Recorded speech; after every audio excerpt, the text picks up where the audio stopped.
Bonsoir à toutes et à tous, c'est ravi de vous retrouver comme tous les soirs sur Média TV dans 60 minutes pour comprendre. Vous le savez, pendant 60 minutes, nous essayons de comprendre ce qui fait l'actualité nationale et internationale. Nous le faisons pour vous et avec vous. N'hésitez pas à réagir sur les réseaux sociaux, sur la page Facebook de Média TV, sur le compte Twitter de l'émission, sur le hashtag 60MPC. Vos questions et vos réactions nous permettront d'alimenter notre discussion de ce soir. Les invités qui ont accepté de me rejoindre sur le plateau ce soir. Omar Balafrej, vous venez pas en tant qu'homme politique, mais en tant que directeur général du Technoparc. Merci d'avoir répondu à notre invitation.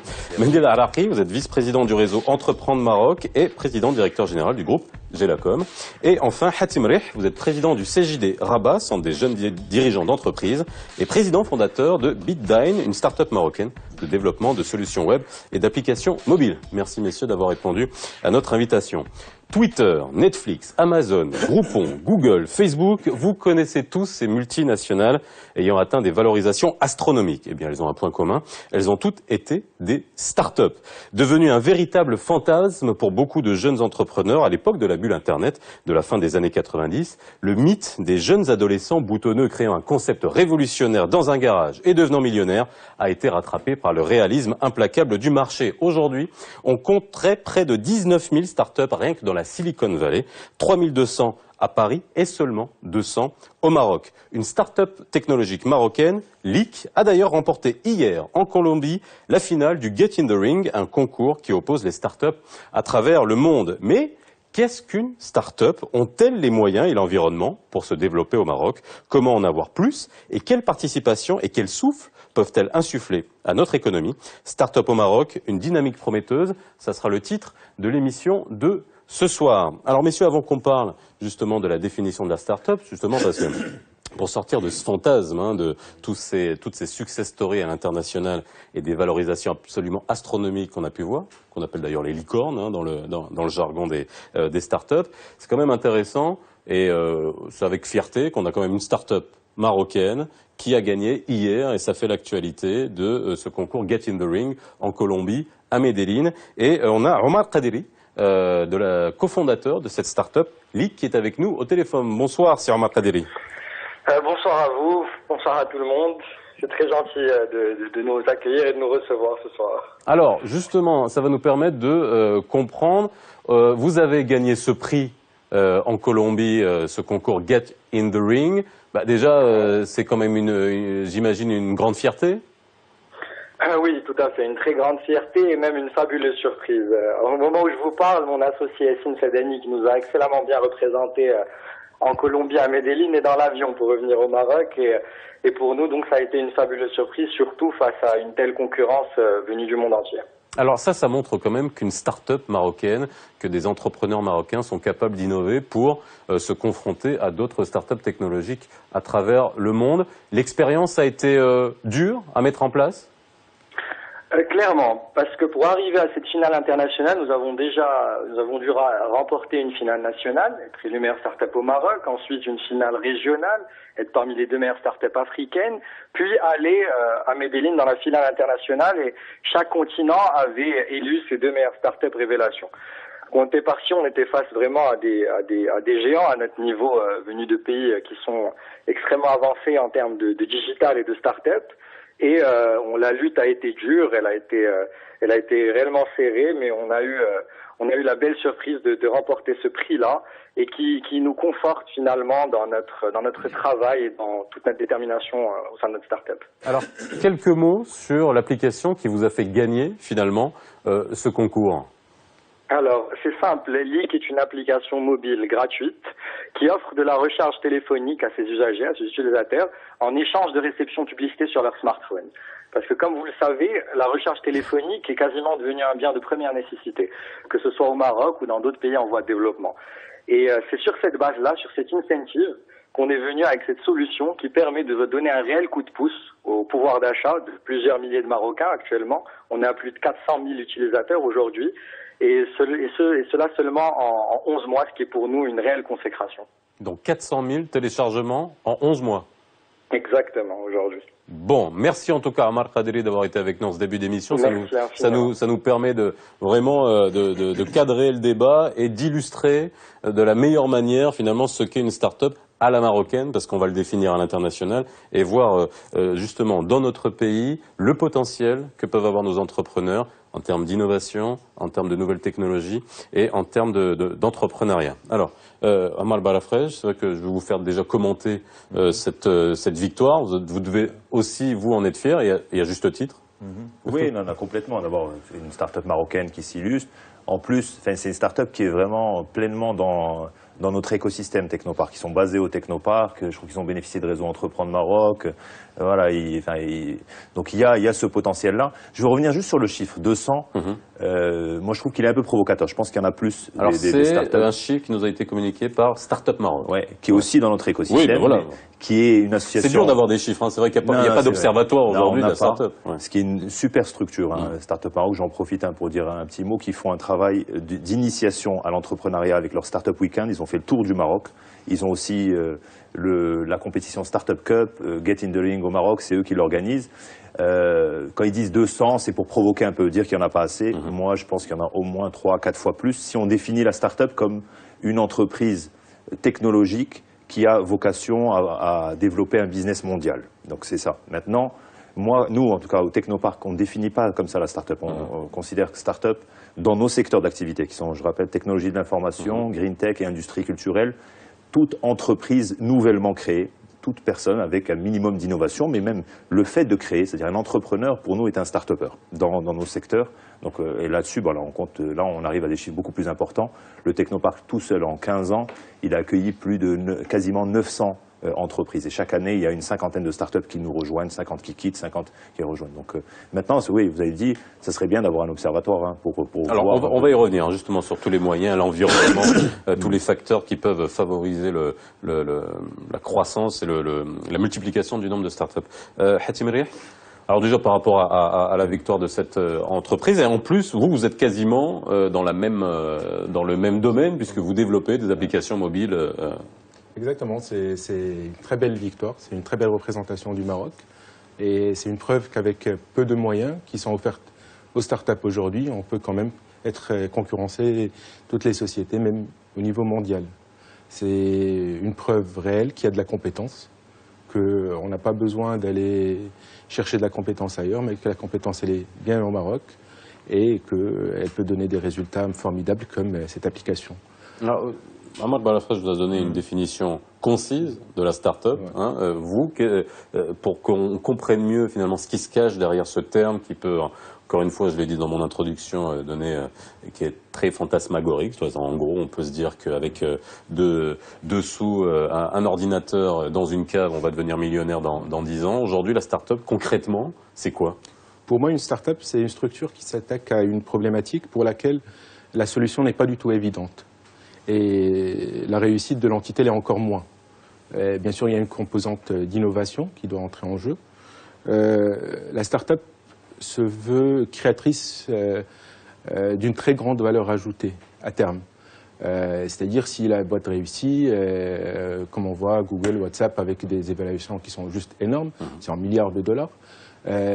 C'est d'un point de vue technologique ou en recherche et développement, c'est un travail qui s'est fait en amont et qui donne aujourd'hui ses fruits. Pour moi aussi, on ne peut pas parler de start-up sans mentionner du capital risque et du financement. Les start-up, surtout à un niveau embryonnaire, sont très gourmandes en cash puisqu'on fait de la recherche. On n'a pas un business model, contrairement à la TPE qui, elle, a déjà trouvé son business model et n'est que dans son exécution. La start-up, elle cherche son business model pendant qu'elle se développe, son marché.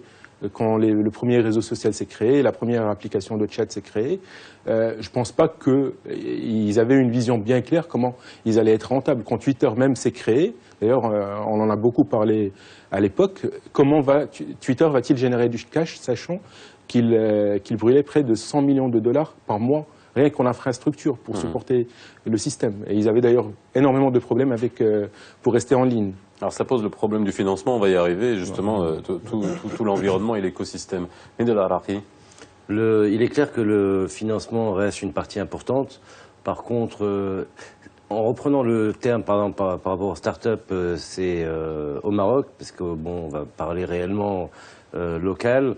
Il y a eu vraiment un engouement, un intérêt ces 2 dernières années. On dit dernièrement que ces 6 derniers mois, il y a eu beaucoup plus de mouvements vis-à-vis des startups que ces 6 dernières années. Donc, par rapport à Réseau Entreprendre, il est clair que bon, nous, on a on appelle ça les 3 C. C'est le capital, donc c'est vrai que le financement, mais surtout, il y a aussi tout ce qui est connexion, donc la mise en relation entre les différents entrepreneurs sur le marché, local et à l'international, et surtout le coaching. Et aujourd'hui, c'est tout ce qui est accompagnement. Donner tous les outils nécessaires à ces jeunes d'affronter toutes les problématiques qu'ils auront à faire face. Aujourd'hui, beaucoup de startups ont des soucis de se développer. C'est pas que sur un point de vue que financement, c'est aussi sur un point de vue d'accompagnement, de réellement qu'on leur donne les outils, qu'on puisse croire en eux, de trouver des locaux adaptés.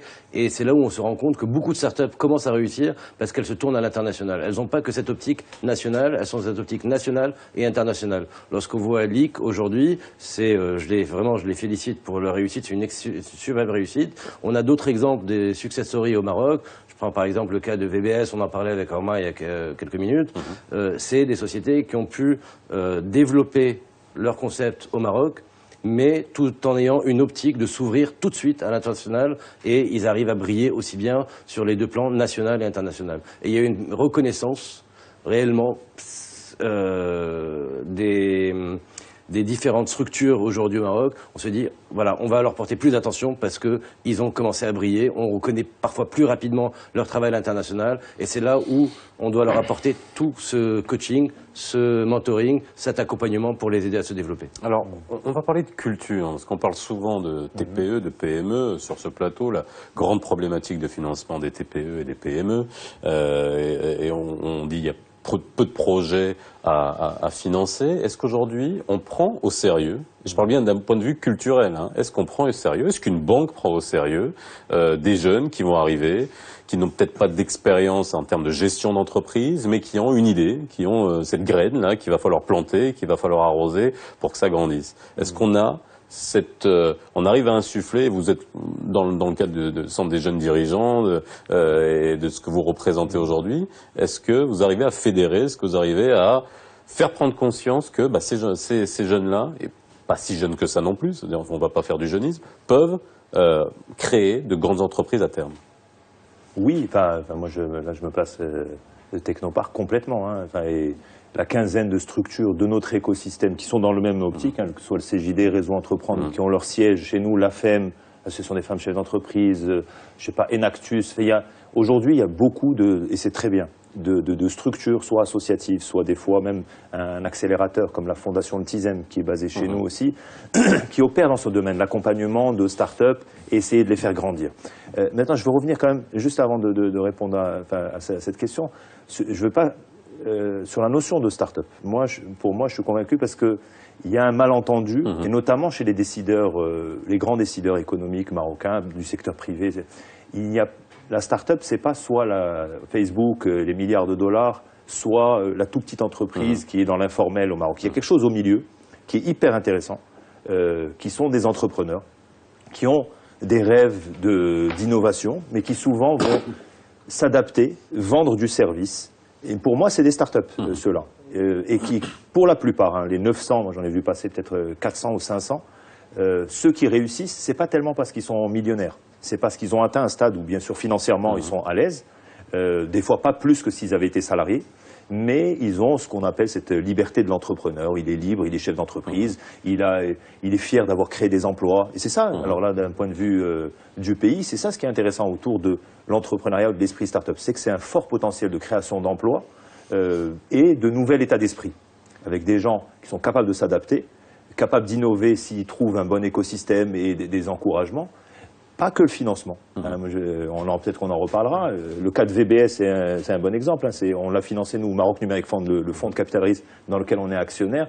On a financé aussi VBS, c'est bien. Mais le plus important, et je pense VBS, elle n'est pas là, mais il faudrait lui poser la question, le plus important, c'était même pas le financement, c'est les premiers bons de commande.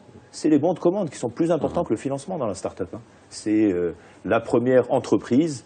quand on parle en B2B, c'est-à-dire en service à l'entreprise, la première entreprise qui va vous faire confiance. Et ça, c'est la grosse différence, malheureusement, qu'on a entre nos pays sous-développés ou en voie de développement et les pays développés où vous voyez des grands groupes, des grandes entreprises qui font facilement confiance à des jeunes entreprises, des startups qui vont innover. Ce qui inclut un esprit d'innovation dans ces grands groupes, c'est-à-dire qu'ils sont prêts à prendre des risques.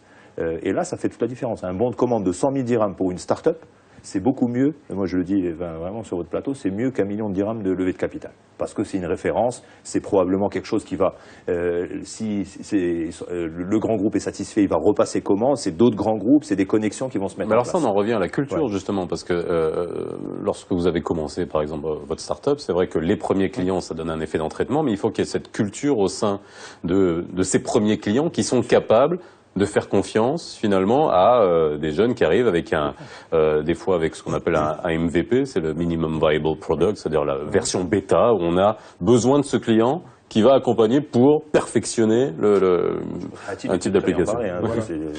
Quand on a commencé, on n'avait pas un produit pour avoir un MVP, mais nous on se positionnait plus comme une société de services de développement d'applications mobiles et je me rappelle cette visite, c'était le 3 juin 2012, je me rappelle exactement de la date et de l'heure, où un très gros groupe marocain nous a fait confiance. C'est une réunion qui s'est passée, qui a duré, je pense, une petite demi-heure. Et c'était le premier bon de commande qui a donné suite à un très grand nombre de projets. On est peut-être à une quinzaine ou une vingtaine de projets avec ce grand groupe. Et aujourd'hui, avec eux, on développe des choses extrêmement innovantes. C'est une très belle référence qui nous ont ouvert énormément d'autres portes et qui a permis à la boîte de se développer, à être là où elle en est aujourd'hui. Moi, je voudrais rebondir sur 3 choses. La première, c'est ce que Romain a dit sur la terminologie des start-up. Souvent, lorsqu'on parle à des jeunes, on leur parle de start-up, c'est tout de suite à 99% nouvelles technologies. Donc, ça va être ma question. Est-ce que ça rime automatiquement avec nouvelles technologies? Chez nous, à Réseau Entreprendre, ça représente une partie des structures que nous accompagnons, des sociétés.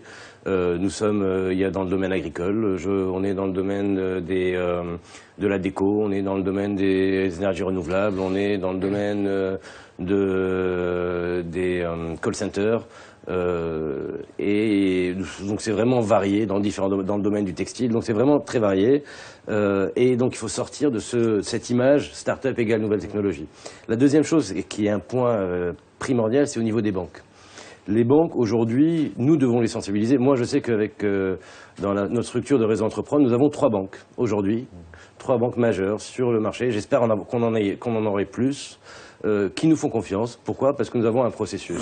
Lorsque le lauréat, le porteur de projet vient, déjà, nous avons besoin de sentir que cet ADN entrepreneurial en lui, et honnêtement, quelqu'un qui a à peine même pas le niveau bac, souvent, moi je reste scotché devant des jeunes. La semaine dernière, j'étais à Khrebga, on accompagne un jeune couple qui va dans le domaine mécanique, technique, industriel, trouver des solutions, donc rien à voir avec les nouvelles technologies et la formation.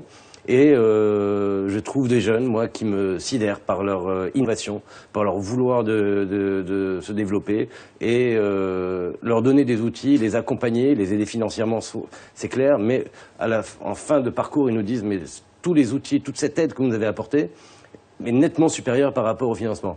Aujourd'hui, pourquoi on a 3 banques majeures qui nous font confiance? C'est que le lauréat qui va passer tout un process va rencontrer entre 10 et 12 chefs d'entreprise chevronnés sur le marché qui vont étudier avec lui, rentrer dans le moindre détail de son business plan et voir la faisabilité de son projet. Donc c'est une garantie par rapport aux banques qui disent oui, ben voilà, déjà passer par tout ce process, c'est une garantie pour nous.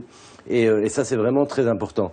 Le 3e point, c'est aujourd'hui, on est dans différentes villes. On est dans 7 villes au Maroc. Donc des villes, je ne prends pas les grandes villes, Casa, Rabat, etc. Là, on est ravis parce qu'on va lancer le 8e bureau à Tanger. Mais on est dans des villes où on voit des pépinières de jeunes qui ne demandent que à se développer et qui demandent essentiellement que de l'accompagnement. Et ça, pour moi, c'est la clé du succès. C'est vraiment les accompagner, leur donner les outils. Souvent, ne pas leur dire quoi faire. Déjà, leur dire de ne pas faire les mêmes erreurs qu'on a faites. Et on en discutait avant l'émission, avoir cette chance, beaucoup de gens n'ont pas la chance de se relever, même s'ils ont cette optique de pouvoir le faire, n'ont pas cette chance de pouvoir se relever parce que la mentalité au Maroc, c'est le jeune qui va dans son patelin, va emprunter chez sa famille, va emprunter chez des amis, et si demain il échoue, il aura du mal à payer ses dettes.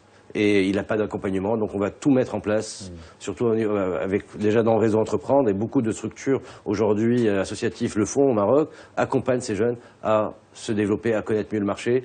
Et le dernier point, c'est vous parlez du premier marché. Dans le réseau Entreprendre, aujourd'hui, c'est plus de 180 chefs d'entreprise actifs au Maroc qui vont accompagner ces jeunes. Lorsqu'on accompagne des jeunes, quand on prenait le cas de Zineb, de VBS, etc., c'est une grande famille, elle va prendre mon téléphone, mon portable va m'appeler, elle me dit, écoute Mehdi, est-ce que tu n'aurais pas tel contact? On va s'entraider, on va essayer de présenter, on ne va pas vendre leur projet, c'est à eux de le vendre, mais on va essayer de leur ouvrir le maximum de portes, de les aider au niveau des clients, au niveau des fournisseurs, au niveau des banques, à tous ces opérateurs, nous allons essayer de leur faciliter le développement de leur société. On a cet exemple de LIC qui ont gagné ce concours, donc qui montrent qu'ils sont ouverts à l'international. Mais est-ce qu'on a les moyens, vous l'avez dit tout à l'heure, Amal Balafel, c'est avec l'ambition de s'ouvrir à l'international et ne pas se contenter seulement du marché local. Mais on se bat contre qui? C'est-à-dire que la concurrence est rude dans ces marchés-là. Est-ce qu'on a les moyens justement d'aider ces startups à devenir finalement des entreprises? Parce qu'à un moment, on ne reste plus une start-up, on devient une vraie entreprise avec des ambitions à l'international. On est armé pour ça? Pour attaquer d'autres marchés? Oui, en fonction des idées. Enfin, oui, il y a un certain nombre d'entreprises, moi j'en vois tous les jours, qui sont armées, notamment depuis qu'il y a une ouverture sur l'Afrique de l'Ouest notamment. On a beaucoup de start-up, pas que des grands groupes qui vont sur l'Afrique, des prestataires de services pour beaucoup. L'Afrique et le Moyen-Orient, je peux citer le Botola aussi, et une participation de Maroc Numérique Fund, qui est aujourd'hui une des plateformes leaders sur toute la région Moyen-Orient, Afrique du Nord, dans les résultats sportifs, qui est basé au Technoparc de Rabat, dans une petite start-up, voilà. Le cas de VBS, qui a déjà développé des marchés ailleurs. Une plus ancienne, qui était ancienne start-up et qui est connue au Maroc, mais on ne sait pas que c'est une start-up, c'était M2T. Avec les Proximo, il y en a à peu près, il y a 2000 points de vente. C'est aussi ça, une start-up. Ou un outil, c'était une solution innovante il y a une dizaine d'années, de payer ses factures, maintenant c'est pas évident, mais de télécom, d'eau, d'électricité, des transferts de fonds dans des boutiques, avec un soft sécurisé. C'est une boîte aujourd'hui qui a dépassé le stade de start-up, qui est une belle entreprise, qui a même été vendue à un grand groupe de la place, et qui est présente au Sénégal, en France, mais depuis 5-6 ans. Donc on a des boîtes marocaines qui ont cette capacité. Maintenant, ça serait mentir que de dire on peut directement se développer, moi en tout cas, à l'international. Il faut pouvoir faire ses preuves sur son marché domestique. En tout cas, quand on est une start-up, c'est important parce qu'on n'a pas les moyens. C'est même une règle. Moi, si vous considérez que votre marché il est beaucoup plus au Moyen-Orient, un truc comme ça, allez vous installer tout de suite à Dubaï. Si vous devez prendre un prêt, allez vous installer. C'est pas d'ici que vous allez travailler uniquement. Ça, c'est vraiment des choses qu'on a vues. Donc, il faut développer son marché domestique. Celles que j'ai vues qui ont réussi sont souvent des boîtes qui se sont adaptées, des fois déviant leur business model initial en faisant de l'alimentaire et en gardant dans un coin de leur tête le projet très innovant. Ça, c'est par manque d'outils, soit d'accompagnement, soit de financement. Avec les nouveaux outils, il n'y en a pas beaucoup sur le financement. Il y a Maroc Numérique Fund, malheureusement, est le seul fonds de capital risque aujourd'hui. J'espère qu'il y en aura d'autres, c'est prévu. On parlera du financement, justement, ça nous fera qui parler permet de gagner du temps, en fait. C'est Ça permet de gagner du temps, mais ça ne résout pas les problèmes. C'est pas parce qu'on a du financement qu'on va réussir. Il faut que l'idée soit bonne et qu'on soit suffisamment connecté et qu'on réussisse à avoir ces premiers bons de commande, qui sont la clé, sincèrement, du tout à l'heure, vous disiez quelque chose. Vous disiez, une TPE ou une PME, elle a déjà son business model, elle est censée savoir où elle va, alors que la start-up, non, elle est en train justement d'essayer de trouver son business model. Vous êtes d'accord avec ça? C'est-à-dire qu'aujourd'hui, c'est-à-dire qu'on a des entrepreneurs qui finalement doivent s'inscrire dans une démarche, qui ont juste une idée, qui doivent la façonner, qui doivent être accompagnés pour ça? Ça a été votre cas au début ou vous n'aviez pas une idée claire? C'est toujours notre cas. Si on prend juste l'exemple de LIC, il n'y a pas quelqu'un d'autre qui a fait la même application ou qui a prouvé qu'il y avait un marché pour ce genre d'application. Ils ont développé cette application en partant d'une intuition que oui, il y aura un marché, que les opérateurs télécoms vont jouer le jeu, que les annonceurs vont aussi jouer le jeu, Et ça a marché. Par rapport à l'exportation des services et des applications vers l'étranger, il y a une notion qui est très intéressante à prendre en considération. C'est cette notion de portage. Portage par des petites entreprises, des start-up, par des entreprises qui ont déjà eu affaire à des clients dans différents pays et qui vont leur donner une petite part de leur chiffre d'affaires, on va dire. Et ils vont les aider et les attirer vers le haut, on va dire, pour explorer ces nouveaux marchés et peut-être éventuellement aboutir à des grands succès qui, à leur tour, feront la même chose pour les autres start-up. C'est un système qui a été mis en Allemagne, juste au niveau national, et les grandes entreprises. C'est un terme aussi qui est utilisé dernièrement, c'est la coopétition, c'est-à-dire on est concurrents, mais on travaille ensemble et on se développe ensemble. Et c'est vraiment des petites idées qu'il faudrait explorer même à notre niveau. C'est pas des petites, c'est des grandes. C'est des grandes idées. Et c'est là où le bas blesse, hein. Sincèrement, aujourd'hui, si on va parler des freins, moi je parle de mon domaine où il y a beaucoup de technologies de l'information, un peu de green tech, un peu d'industrie culturelle. On a un écosystème aujourd'hui. Il y a des structures d'accompagnement, vous avez des formations, vous avez des outils de financement, des compétitions de start-up comme celle à laquelle a participé LIC. Il y a ça. Au Maroc, on a ça aujourd'hui. Et si on est dans ces domaines, on peut y aller. Maintenant, la partie dont je parlais tout à l'heure de bons de commande, à un moment donné d'avoir des grands groupes qui vont croire en des petites entreprises, plus que juste l'effet de mode start-up, c'est bien de dire on est start-up et tout ça, c'est passer un bon de commande et dire tiens je vais faire confiance pour 100 000 dirhams à une start-up, ça rentre dans ma stratégie d'innovation, ça on n'y est pas encore. Nous on essaye, aussi on est peut-être responsable en tant que Technopark, sur nos 3 sites, Casa, Rabat et Tanger, on essaye d'aborder les grands groupes pour les ramener. À chaque fois qu'on réussit à ramener un chef d'entreprise d'une grande entreprise, qu'on réussit à travailler par la main et l'amener, lui présenter 10, 15 startups, il y a quelque chose qui se passe. Mais c'est difficile de les ramener. Je ne vais pas vous le cacher. Moi, il y a un point que je voudrais citer avant qu'on vient de citer. On parle de ce entre entreprises, oui, de cette co-entraide. Je donnais un exemple là, dernièrement. Aujourd'hui, en ce moment, cette semaine, il y a le plus grand salon de l'immobilier qui se déroule à Cannes. C'est un des plus chers au monde, donc prendre un stand là-bas, ça coûte une fortune. On parlait de VBS. Aujourd'hui, VBS ainsi que d'autres startups se sont réunis.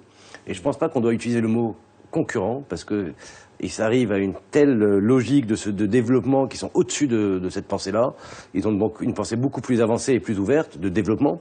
Ils se sont mis entre eux en pool pour prendre un stand qu'ils allaient partager entre eux. Et moi, je trouve cette initiative exceptionnelle.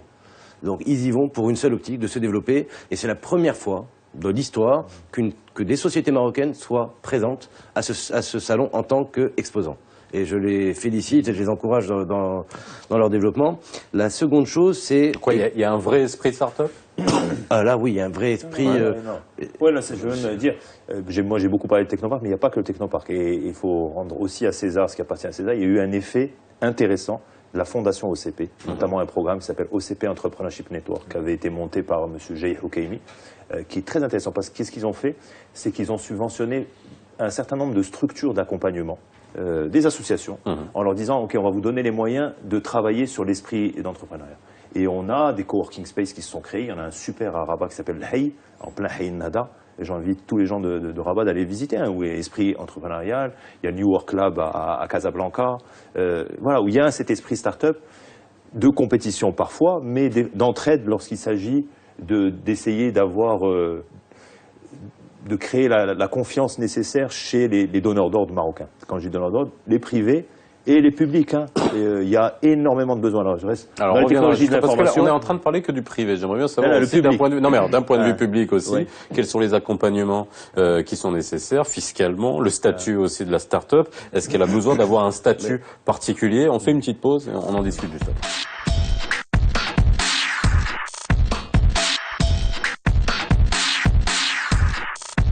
Est-ce que vous allez réussir ce soir à créer des vocations pour qu'il y ait plus de start-up au Maroc? C'est en tout cas la question qu'on peut se poser pour que voilà, cet esprit start-up se développe. Et ça pose la question aussi des mécanismes d'accompagnement. On a parlé des financements, mais pas seulement. Mais il y a aussi on va dire les dispositifs qui peuvent accompagner les différentes stratégies, notamment les stratégies d'accélération industrielle, le plan émergence. Est-ce que dans ces stratégies-là, on a pris en considération les start-up, ces micro-entreprises finalement au début qui sont amenées à devenir plus grandes? On regarde un sujet de Manal Al-Ardari. Créer une start-up, c'est le rêve de plusieurs Marocains. Pour le concrétiser, il faut d'abord connaître les formalités. Tout commence par la dénomination de l'entreprise. Le certificat négatif est indispensable pour l'identification et l'enregistrement de la start-up. Vient après l'identification des statuts pour déterminer les détails techniques. Des renseignements à définir avec le cabinet juridique chargé du dossier de la création. L'établissement des bulletins de souscription ou des actes d'apport concerne les sociétés commerciales. À l'exemple des statuts, cette mission est confiée au cabinet juridique, fiduciaire, notaire, avocat, expert comptable et aux conseillers juridiques. Il faut ensuite établir les bulletins de souscription, bloquer le montant du capital libéré et établir les déclarations souscription-versement. La formalité suivante est le dépôt des actes de création et formalité d'enregistrement avant l'inscription à la patente et l'identifiant fiscal, l'immatriculation au registre de commerce et l'affiliation à la CNSS. Dernière étape, la publication sur le bulletin officiel et éventuellement sur les journaux d'annonces légales. Pour encourager l'émergence d'une nouvelle génération d'entrepreneurs, la Confédération générale des entreprises du Maroc a mis en place des Start-up Act en 2015. Une initiative pour permettre de monter des projets compétitifs et durables. C'est aussi une concrétisation des engagements vis-à-vis des jeunes lors du dernier forum mondial de l'entrepreneuriat tenu en novembre 2014 à Marrakech. Bien, dans ce sujet, on voit tout simplement que pour créer une start-up, c'est la même logique que n'importe quelle création d'entreprise ou création de SARL. Est-ce que ça pose un problème, finalement? Est-ce qu'il ne faudrait pas... Alors, on a aujourd'hui le statut d'auto-entrepreneur, mais je pense pas que ça corresponde bien à une notion de start-up ou de start-upper. Est-ce que le fait qu'on ne considère pas une start-up différemment de n'importe quel autre type d'entreprise, c'est un problème? Moi, à mon sens, non. Je dirais, enfin, dans les boîtes qu'on voit rentrer, ce qui a été fait, ça peut toujours être amélioré, réduire le temps. Maintenant, le fait qu'il n'y ait même plus de capital minimum, c'est des évolutions positives. Ça a facilité la création d'entreprises. Maintenant, c'est évident qu'au Maroc, on ne crée pas assez d'entreprises. Le chiffre, je crois, de l'année dernière, c'est 30 000 entreprises qui ont été créées. C'est largement pas assez. On devrait au moins multiplier par 2 voire 3. À celles qui meurent aussi. Oui, comparé à celles qui meurent. Et puis même en termes de démarche de création, il faudrait plus. Maintenant, voilà, on crée une entreprise parce il faut l'esprit d'entreprendre, oui. Je pense qu'il y a des choses qui ont été faites, j'en ai parlé tout à l'heure, pour l'initiation à l'entrepreneuriat. Il faudrait peut-être dans l'éducation nationale, à un moment donné, en parler le plus tôt possible, à l'âge de 15 ans, 16 ans, se dire voilà ce que c'est, il y a différentes pistes, salariés, entrepreneurs, salariés et entrepreneurs repassés, parce que c'est ça aussi, beaucoup de start-up qui réussissent sont souvent, les start-upers sont des gens qui ont essayé, échoué, recommencé 2, 3 fois, retourné au salariat. Donc là-dessus, c'est pas maintenant là où fiscalement peut-être qu'il y aurait des choses à faire, c'est quand on va parler du financement. Je pense que sur des projets très innovants, lorsqu'il y a des levées de fonds, là peut-être que là il y a des choses à faire, c'est-à-dire une boîte qui a vraiment un potentiel de recherche et développement important, qui veut faire de la recherche et développement, là il y a des taxes sont importantes, notamment l'IGR, l'impôt sur le travail qu'on a au Maroc. Si vous allez rien vendre et faire que de la R&D pendant 2 ans à un moment donné, et que vous êtes taxé à 30% parce que vous avez besoin de compétences que vous allez recruter et qu'il va falloir bien les payer, là il y a un problème. Mais sur le démarrage, pour la plupart des startups que je vois, il n'y a pas de problème majeur sur le délai de création. Moi, je pense qu'il y a quand même un petit souci, honnêtement. Je le vois dans certaines villes, purement des problèmes purement d'ordre administratif. Et on a dû sensibiliser les différentes administrations des différentes villes dans lesquelles on est présent pour leur demander de faciliter la création, parce que ça peut être souvent, ça peut décourager beaucoup de jeunes porteurs de projets. Parce que ça va prendre, ils pensent, parce que le porteur de projet, c'est vrai qu'il vit dans un rêve. Ils voient tout rapide, ils voient la vie... Et surtout avec cette génération, on est dans la génération digitale où tout est immédiat. Quand on est confronté à l'administration, qui a fait énormément de progrès quand même. On revient de loin en termes de délai de création d'entreprise. Parce que là, aujourd'hui... Non, ça c'est clair, on va pas comparer par rapport à il y a quelques années. Il est clair qu'on a fait des pas de géant. Par contre, c'est vrai que la nouvelle génération pense que ça va aller très vite. Ils calculent en jours, en semaines, alors que ça peut prendre des mois. Pour certaines choses. Ça prend rarement des mois pour créer une entreprise. Dans certains, non, pas au niveau. Je parle dans tout le process qui va suivre. Je parle pas au niveau de la création de l'entreprise. Donc, il est clair qu'aujourd'hui, dans les villes où on est présent, on essaye de sensibiliser l'administration pour faciliter et on les assiste pour toutes les démarches administratives. Maintenant, s'il y a une chose qui peut être faite et qui a déjà été faite par les pouvoirs publics, c'est un des vrais problèmes de la start-up, mais de l'entrepreneur débutant, c'est aussi son isolement. C'est de le mettre dans des infrastructures. Là, pour le coup, mais bon, le Technopark, voilà, c'est à peine 200 boîtes. À Casa, c'est une trentaine à Rabat. À Tanger, on aura une centaine quand ça sera plein. Mais ce modèle-là, où l'État était précurseur, c'était au gouvernement d'alternance, en donnant un bâtiment qui était inutilisé, en le louant, et en rentrant dans un actionnariat, en mobilisant des financements un peu privés, des banques et tout ça. Ça, je pense que c'est intéressant, des pépinières, pas que dans les technologies de l'information. Avoir des petites pépinières industrielles qui fonctionnent pour avoir des start-upers qui ne se retrouvent pas tout seuls avec sa boîte et juste isoler potentiellement des clients ou des fournisseurs. Le mettre au contact d'autres entrepreneurs avec un certain nombre de services à offrir. Alors comment connecter l'esprit des start-upers avec l'esprit on va dire de gens qui peuvent amener des fonds, des bailleurs de fonds qui ont finalement le même esprit. Et ça pose la question des business angels, du capital risque et aussi du crowdfunding pour lequel aujourd'hui on n'a aucune législation, on a un vrai vide juridique qu'on ne peut pas utiliser aujourd'hui. Ça c'est un point central aussi qu'il faudrait développer pour que plus de start-up puissent se lancer. Exactement. D'ailleurs j'en profite pour lancer une invitation pour la prochaine plénière du CJD qui se déroule le jeudi prochain, 24 mars à Rabat, à 19h à l'hôtel Diwan. Autour du crowdfunding, on aura des experts américains. On a même lancé une invitation au ministre des Finances pour laquelle on n'a malheureusement pas encore eu de réponse. Et on espère au moins que le ministère sera représenté pour nous parler du projet de loi qui est en instance. On n'a pas énormément de détails sur ce projet de loi, comment ça va se dérouler, mais au-delà de voir que le crowdfunding comme outil de financement, c'est un outil qui pourra créer un environnement propice pour attirer les capital risqueurs. C'est un outil qui pourra être utilisé pour sonder la viabilité de l'entreprise. Si on voit déjà qu'il y a des milliers de personnes qui ont mis, je sais pas, 100 dirhams dans cette entreprise, ben là, le capital risqueur, il va se dire, il y a du potentiel dans cette entreprise. Je devrais peut-être regarder un peu de plus près.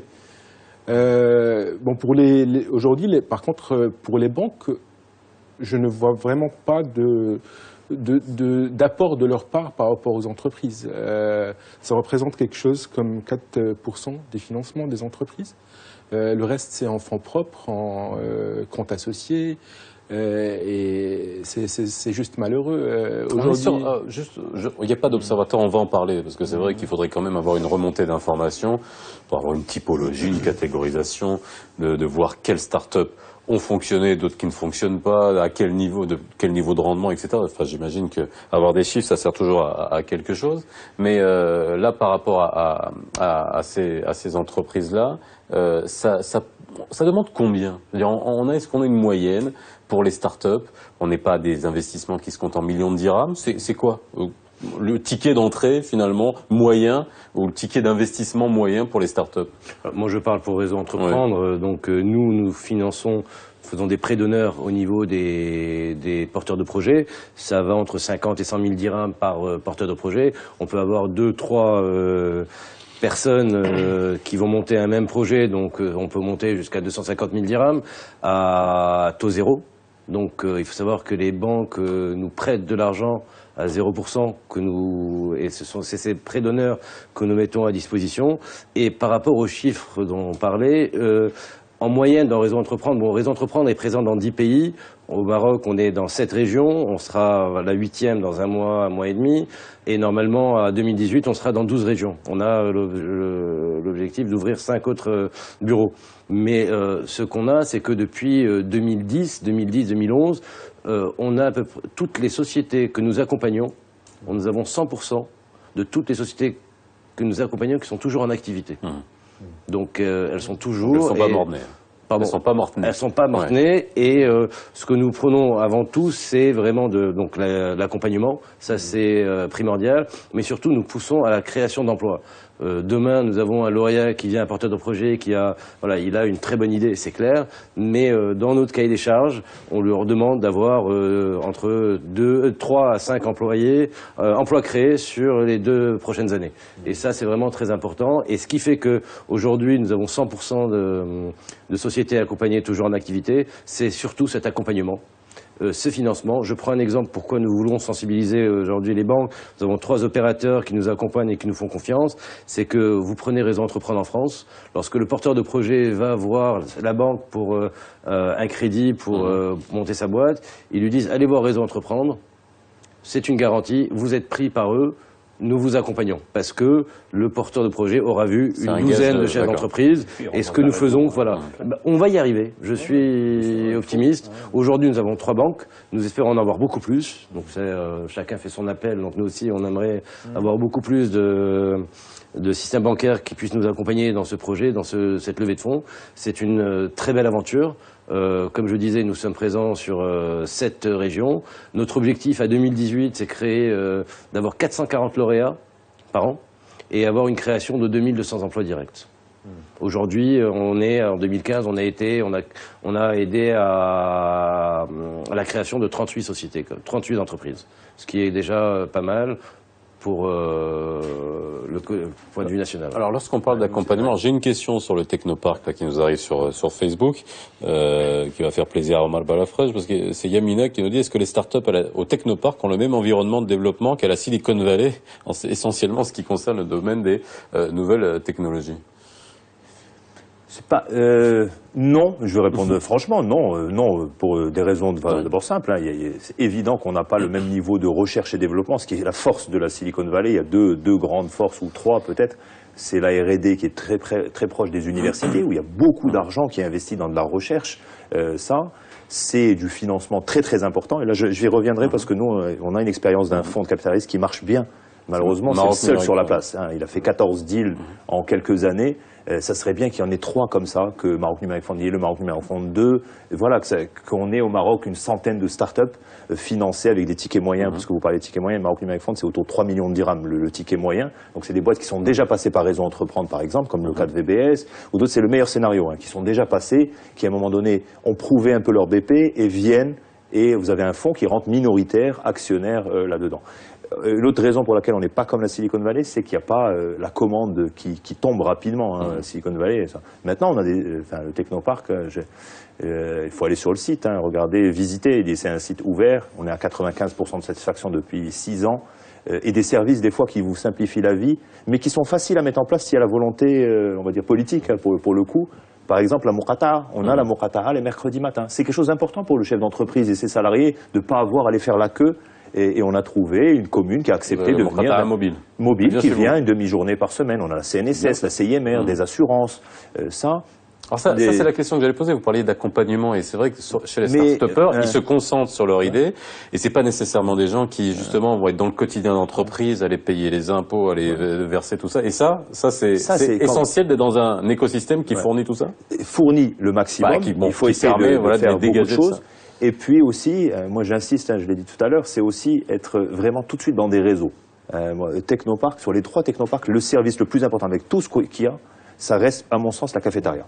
Vous avez 200 boîtes à Casa, 30 à Rabat et maintenant on est déjà une vingtaine à Tanger. Se retrouver entre chefs d'entreprise, prendre un café, c'est des opportunités qui peuvent se créer. Bien sûr, il faut la relation de confiance, ça peut être un concurrent, mais demain, ça peut être quelqu'un qui vous passe un marché parce que lui, ça va bien pour lui, et vice-versa. C'est de ne pas être isolé. Et là, pour le coup, là, c'est et l'État et le secteur financier qui a fait l'effort. Bon, c'était il y a longtemps, maintenant il faudrait en faire, en faire d'autres initiatives similaires, mais c'est quelque chose qui a fonctionné, hein, qui a été monté avec une bonne volonté à un moment donné politique, qui pourrait être dupliqué. Nous on le duplique régionalement, mais avec nos moyens. On l'a fait dans 2 villes, mais dans d'autres secteurs. Ça peut être les communes qui lancent sous forme de société de développement local, un petit technoparc. Ce qu'on voit dans les pays développés, c'est ça, hein, des petites pépinières d'entreprise avec vous amenez des incubateurs, des incubateurs ou même des incubateurs plus pépinières. Comme ça, vous gardez même celles qui ont réussi et qui peuvent, pour le coup, elles, passer plus facilement des bons de commande à des petites qui viennent de commencer parce qu'elles sont encore dans cet état d'esprit. Donc c'est un peu ça, hein, enfin, ce qui peut aider. Sur le financement, je répète, il faut plus de fonds de capital risque. Il y a une expérience qui marche aujourd'hui. C'est sur la table, hein, ça devrait venir cette année avec un lancement de nouveaux fonds de capital risque qui pourrait créer une émulation et pour que plus de gens s'intéressent réellement au monde de la start-up. Et ensuite, il faut s'attaquer au crédit. Hein. Le crédit, aujourd'hui, on demande des garanties. Et dans nos domaines, dans les services, on peut pas, il n'y a pas de garantie. Qu'est-ce que vous voulez donner comme garantie? C'est très capitalistique? Non, vous non, l'avez dit, hein, mais vous avez besoin de financement de fonds de roulement. Oui, Le fonds de roulement, quand vous connaissez les délais de paiement, malgré la loi, les délais de paiement sont catastrophiques. Quand vous êtes une petite start-up et qu'on vous laisse à 60 jours ou 90 jours, vous pouvez mourir en un rien de temps. La moyenne, pour les TPE, elle est de 280 jours. Vous imaginez, 280 jours. Ah oui. Bon, juste pour revenir un petit peu à l'accompagnement et ce que fait le CJD dans ce sens. Aujourd'hui, le CJD veut être l'école du dirigeant. On crée tous des entreprises autour d'une passion, autour d'un savoir-faire, d'un métier. Mais comme vous parliez d'être confronté à payer les impôts, à faire sa comptabilité, à faire sa démarche commerciale, on n'est pas nécessairement formé à ça. Je prends les cas de tous les ingénieurs qui sont dans des nouvelles technologies. Ils pensent que c'est facile, mais en effet, ce n'est pas du tout facile. C'est un métier à apprendre. Le métier des dirigeants, on n'est pas dirigeant, ça s'apprend. Et le CJD a une formation, un parcours qu'on appelle le parcours du JD, qui commence par START, c'est la formation valeurs et performance, et c'est l'initiation par rapport aux valeurs du CJD, parce que ça reste tout de même un mouvement de valeurs, et qui accompagne le dirigeant à trouver sa voie aussi, en faisant ce parcours, mais aussi à travers d'autres formations.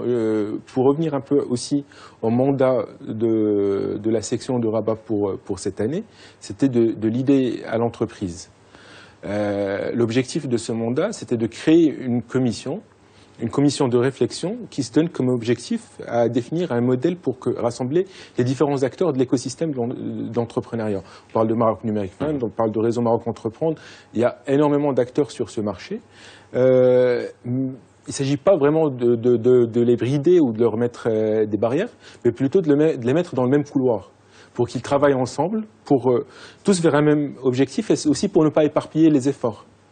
Aujourd'hui, le CJD il est présent sur 7 villes, Rabat, Marrakech, Casa et Tanger, et c'est des plénières presque chaque mois, c'est des formations chaque mois, et le résultat, ils se sont. Tout à l'heure, Omar il a parlé de rompre l'isolement. Essentiellement, quand on va au CJD la première fois, c'est un peu magique. On se dit, tiens, là il y a des gens qui me comprennent.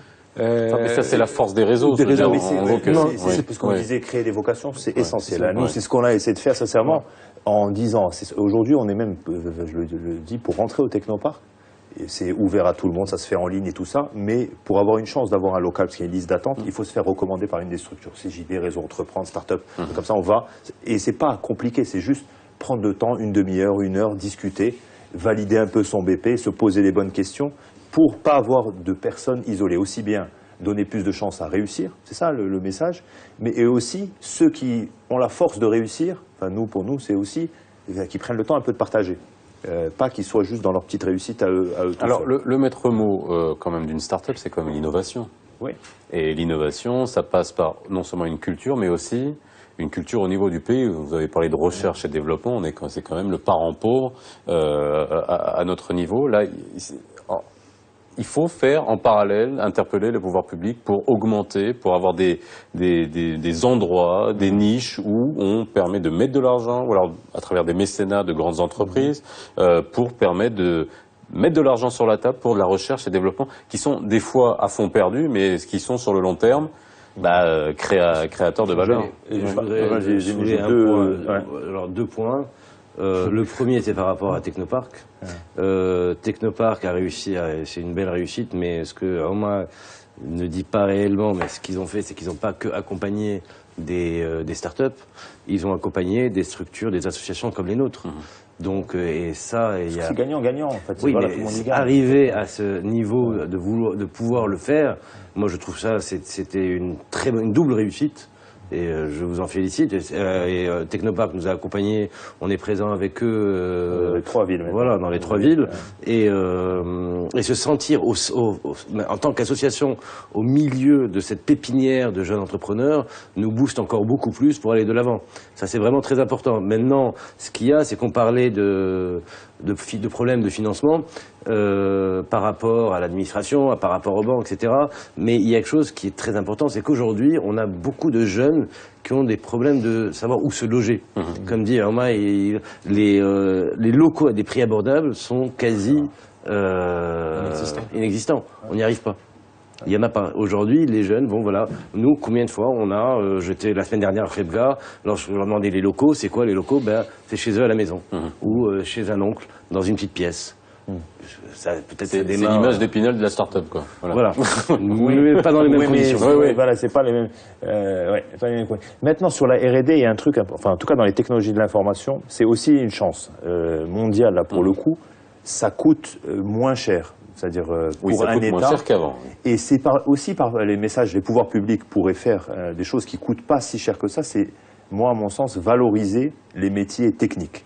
On a un déficit au Maroc aujourd'hui de valorisation du métier de développeur informatique. On forme plein d'ingénieurs en informatique, mais on leur met dans la tête très vite. Alors justement, j'ai un tweet à ce sujet qui nous dit ce qui manque parfois aux startups, ce sont les développeurs. Est-ce que c'est le problème aussi au Maroc? On manque de ces compétences-là. C'est clair, c'est un des problèmes qui peut être résolu, mais il faut un changement rapide dans le système éducatif et dans l'initiation. Là, je me permets de parler d'une structure qui s'appelle Devox X-Hub, qui est chez nous, qui organise un super événement. Comme quoi il y a la demande.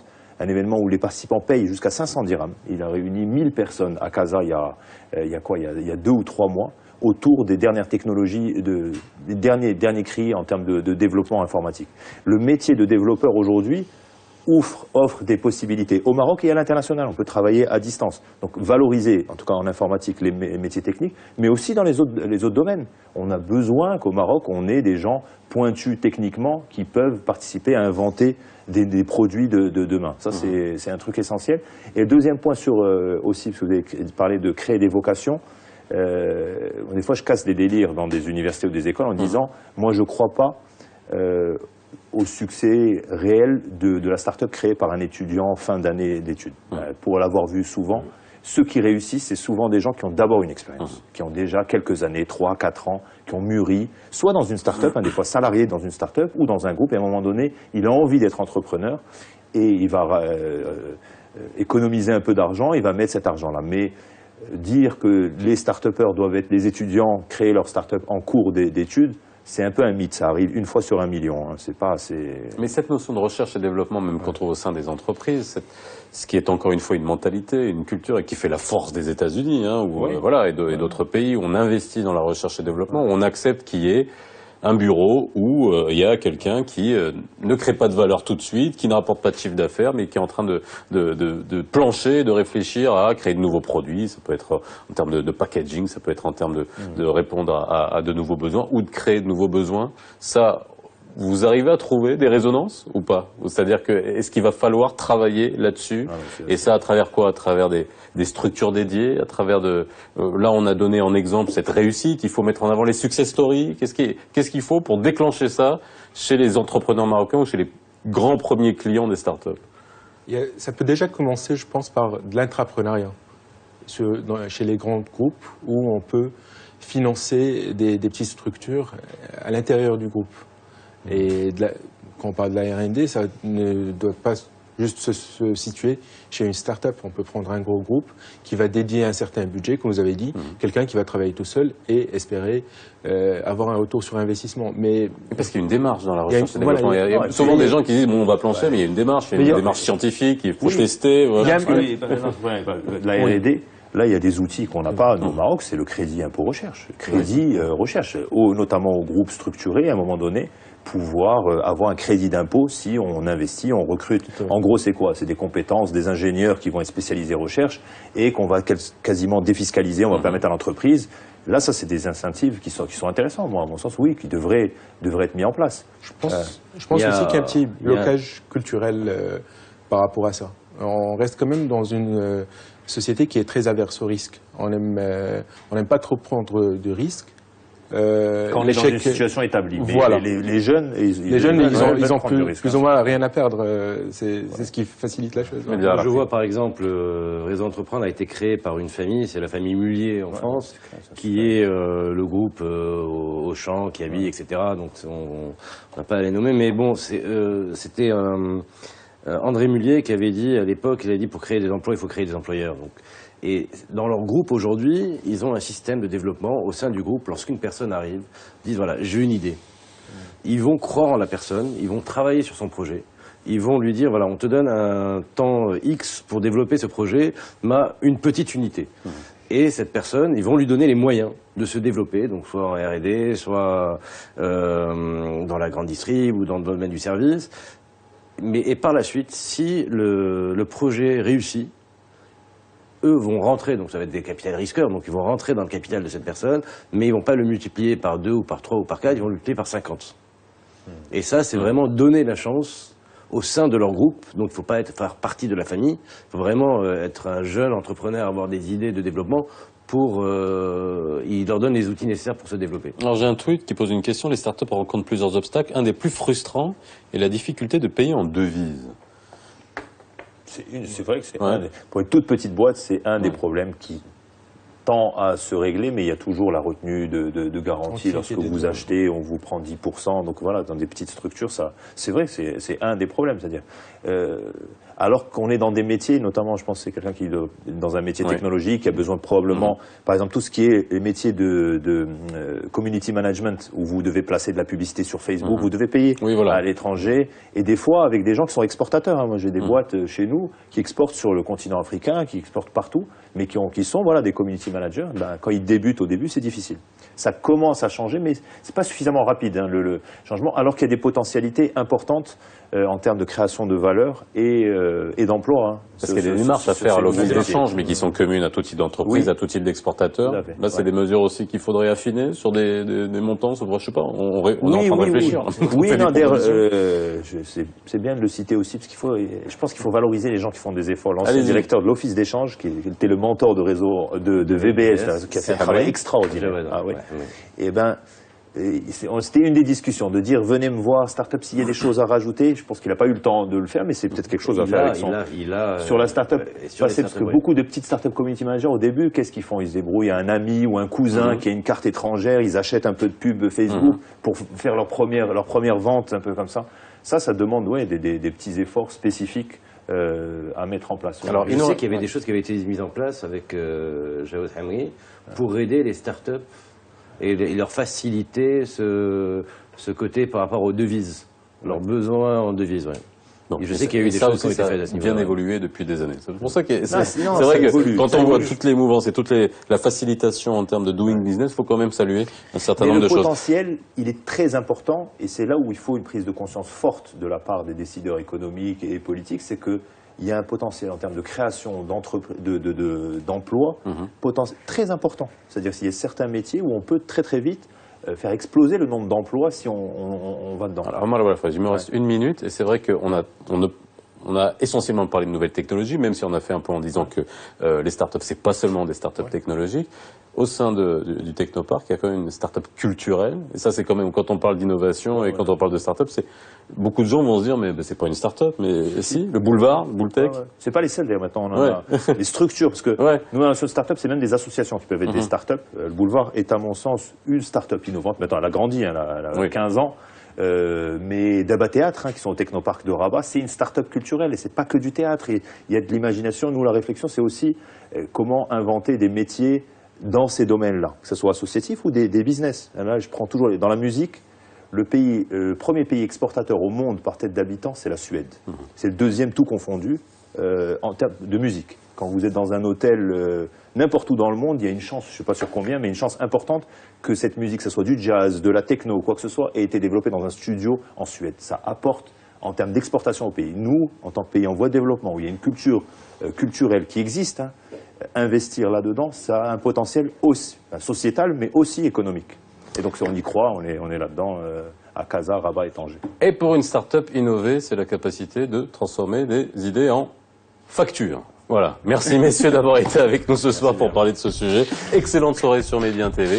La rediffusion à 22h40 comme tous les soirs si vous nous avez pris en route. Et on se retrouve demain pour la dernière émission de la semaine. À demain.